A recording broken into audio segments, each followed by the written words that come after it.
Welcome to Hornbill TV's Explainer. Ladies and gentlemen, I'm Al. Can you believe that your city is home to an astounding piece of history from one of the most challenging times in Asia? Now, I'm not talking about the British who built iron bridges or used the railway station to fight the Japanese during the Second World War, ladies and gentlemen. Of course, Dimapur is history and has a lot of amazing, exciting historical bits. For instance, the city is said to be the ancient capital of the Qatari kingdom, whose rule existed before 13th century AD. Eventually, the Ahom rulers invaded the kingdom, leaving only what we now know today as the Qatari ruins in Dimapur.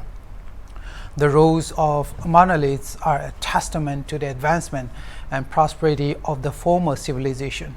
Again, Dimapur was a vital military hub during the Second World War. This you already know. Chumugidima is there, Samugudin and Nijugard. I learned from my political science professor at Patkai Christian College that Chumugidima was also called Samagudin and Nijugard. Now more history. Dimapur was the staging post for the Allied forces offensive against the Japanese imperial forces. The Allied forces would eventually ensure the defeat of Japan and its retreat from Southeast Asia. The reinforcement for the Allied forces came to Dimapur by rail and road. Again, the airport at Dimapur was used to supply the Allied forces campaigns in Burma. But ladies and gentlemen, that's not even what we will be talking about in this explainer. So this is what we bet you have absolutely no idea about, ladies and gentlemen. Maybe even your parents and grandparents didn't know, I don't know. But you can hold on to your halfpence right now. The Bangladesh Air Force was founded in Dimapur. You heard that right. The Air Force of Bangladesh was founded in Dimapur at the Dimapur airport in 1971, just before the Indo-Pakistan War began. For history buffs, it's also called the Third India-Pakistan War. Interestingly, the war between India and Pakistan occurred during a civil war in Bangladesh called the Bangladesh Liberation War in East Pakistan. Some say that the civil war actually triggered the Indo-Pakistan War, which took place from December 3 to December 16, 1971. Before 1971, Bangladesh was a part of Pakistan and it was known as East Pakistan. Now, in the war, Pakistani troops surrendered to India at Paga. The Indian forces played an extremely vital role in the liberation of East Pakistan. This led to the birth of East Pakistan, which we know today as Bangladesh, a new nation in the subcontinent.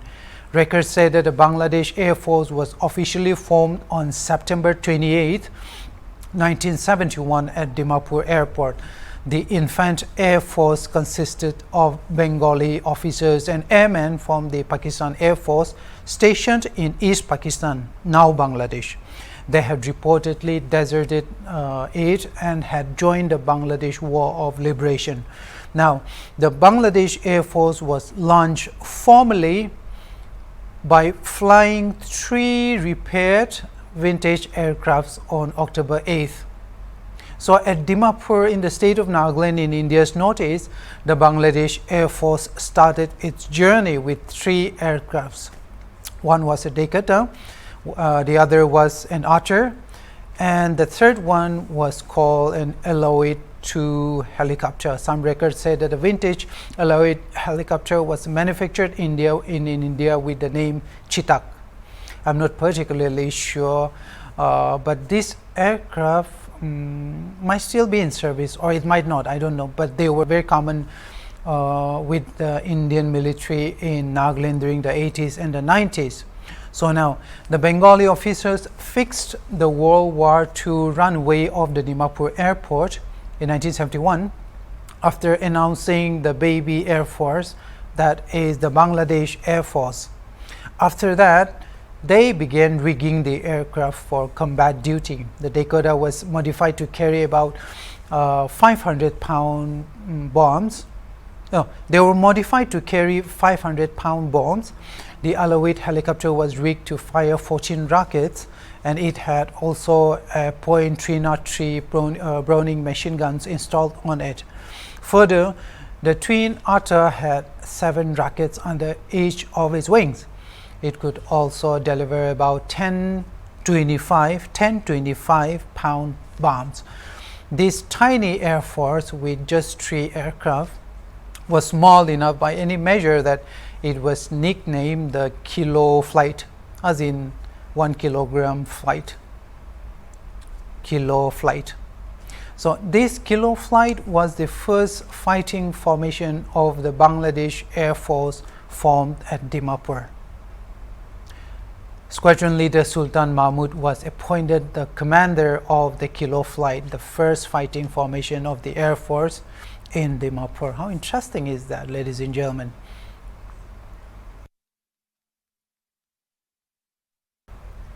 Bangladesh has not forgotten India's contribution to the Bangladesh War of Liberation. To mark this important chapter for the two countries, a 20-member team of officers and personnel from the Bangladesh Air Force visited Dimapur on Tuesday, that is October 31st. According to updates, officers of the Indian Air Force, including those belonging to squadrons with a historical connection to the Kilo Flight, interacted with the Bangladesh Air Force personnel who were visiting Dimapur. The Eastern Air Command of the Indian Air Force stated on the social media platform X that the Bangladesh Air Force came into being with 3 aircrafts, 9 officers and 57 men on September 28, 1971 at Dimapur.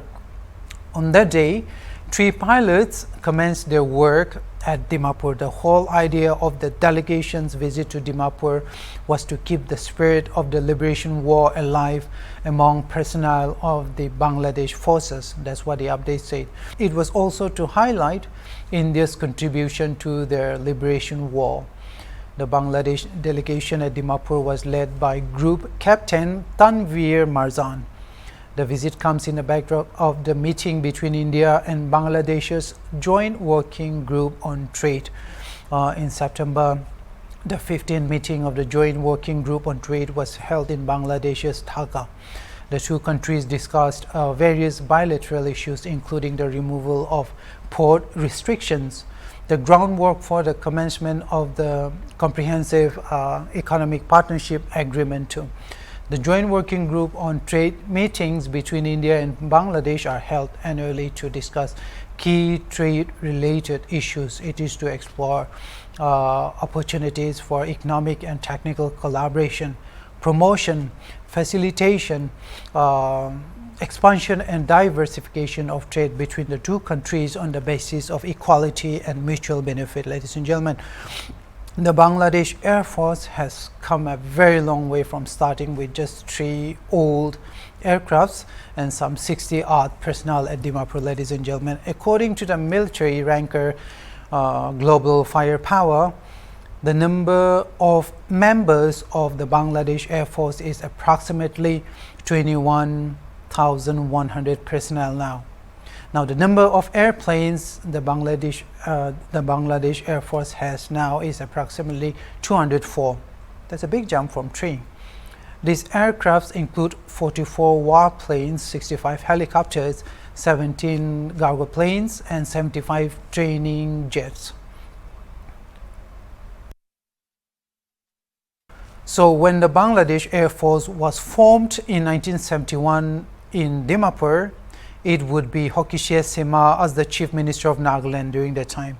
Hokishe Sema became the Chief Minister of Nagaland for the first time in February 1969 until 1974. It will be interesting to see official records from that war period from Nagaland's perspective, if the Nagaland Chief Minister has records of any, especially in regard to the Bangladesh Air Force being formed in Dimapur in 1971. Ladies and gentlemen, thank you for watching Hornbill TV. Ladies and gentlemen, I'm Alan. See you next time.